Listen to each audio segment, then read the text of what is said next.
TED Talks are recorded live at the TED Conference and produced with WNYC New York Public Radio.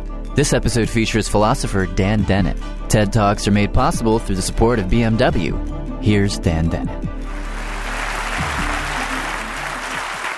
So I'm going to speak about a problem that I have, and that's that I'm a philosopher. When I go to a party and people ask me, what do I do? And I say I'm a professor, their eyes glaze over. When I go to an academic cocktail party, and there's all the professors around, they ask me what field I'm in, and I say philosophy, their eyes glaze over. When I go to a philosopher's party, and they ask me what I work on, and I say consciousness, their eyes don't glaze over. Their lips curl into a snarl. And I get hoots of derision and cackles and growls because they think that's impossible. You can't explain consciousness. The very chutzpah of somebody thinking that you could explain consciousness is just out of the question. And how do you change people's minds about this? My late lamented friend Bob Nozick, fine philosopher, in one of his books, Philosophical Explanation, he's commenting on the ethos of philosophy, the way philosophers go about their business. And he says, philosophers love rational argument. And he says, it seems as if the ideal argument for most philosophers is you give your audience the premises, and then you give them the inferences and the conclusion. And if they don't accept the conclusion, they die. Their heads explode. The idea is to have an argument that is so powerful that it knocks out your opponents. But in fact, that doesn't change people's minds at all. It's very hard to change people's minds about something like consciousness. And I finally figured out the reason for that. The reason for that is that everybody's an expert on consciousness. But with regard to consciousness, people seem to think, each of us seems to think, I am an expert. Simply by being conscious, I know all about this. And so you tell them your theory, and they say, no, that's not the way consciousness is. No, you got it all wrong. And they say this with an amazing confidence.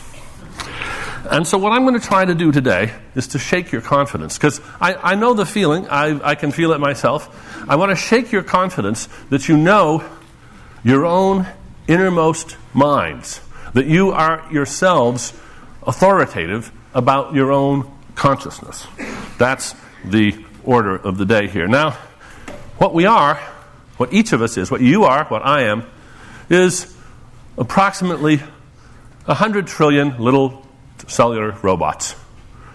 That's what we're made of. No other ingredients at all. We're just made of cells, about 100 trillion of them. Not a single one of those cells is conscious. Not a single one of those cells knows who you are or cares. Somehow, we have to explain how, when you put together teams, armies, battalions of hundreds of millions of little robotic, unconscious cells, not so different really from a bacterium, each one of them, how is that possible? Many people just think it isn't possible at all. They think, no, there can't be any sort of naturalistic explanation of consciousness.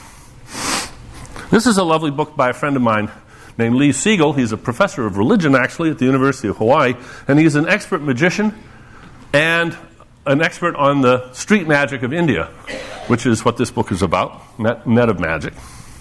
And there's a passage in it which I would love to share with you. It speaks so eloquently to the problem. I'm writing a book on magic, I explain, and I'm asked, real magic? By real magic, people mean miracles, thaumaturgical acts, and supernatural powers. No, I answer, conjuring tricks, not real magic. Real magic, in other words, refers to the magic that's not real. While the magic that's real, that can actually be done, is not real magic. Now, that's the way a lot of people feel about consciousness. Real consciousness is not a bag of tricks. If you can explain this as a bag of tricks, then it's not real consciousness, whatever it is. Consciousness is a bag of tricks. This means that a lot of people are just left completely dissatisfied and incredulous when I attempt to explain consciousness.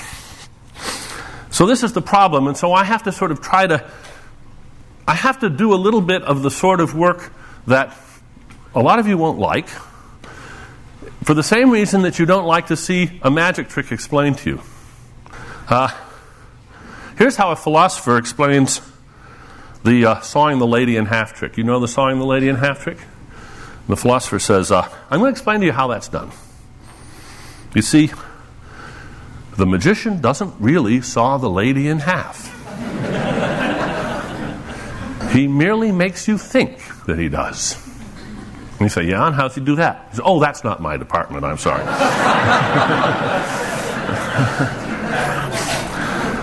So now I'm going to illustrate how philosophers explain consciousness, but I'm going to try to also show you that consciousness isn't quite as marvelous. Your own consciousness isn't quite as wonderful as you may have thought it is. This is something, by the way, that Lee Siegel talks about in his book. He marvels at how he'll do a magic show, and afterwards people will swear they saw him do X, Y, and Z. He never did those things. He didn't even try to do those things. People's memories inflate what they think they saw. And the same is true of consciousness. Now, what does your brain do when it takes a suggestion? When an artful blob of paint or two by an artist suggests a person, say, does some of Marvin Minsky's little society of minds, did they send little painters out to fill in all the details in your brain somewhere? I don't think so. Not a chance. But then how on earth is it done? Well, remember the philosopher's explanation of the lady? It's the same thing. The brain just makes you think that it's got the detail there. You think the detail's there, but it isn't there. The brain isn't actually putting the detail in your head at all. It's just making you expect the detail. Thanks very much for your attention. What I wanted to show you is that scientists, using their from the outside third-person methods, can tell you things about your own consciousness that you would never dream of. And that, in fact, you are not the authority on your own consciousness that you think you are. And we're really making a lot of progress on coming up with a theory of mind. Harvard Medical School, once I was at a talk, the director of the lab said, in our lab, we have a saying. If you work on one neuron, that's neuroscience. If you work on two neurons, that's psychology.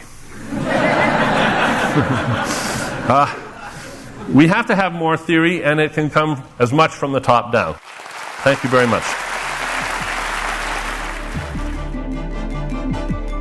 That was Dan Dennett, recorded at the TED Conference in Monterey, California, February 2003.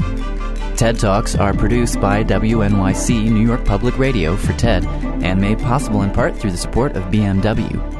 For more information on TED, visit TED.com.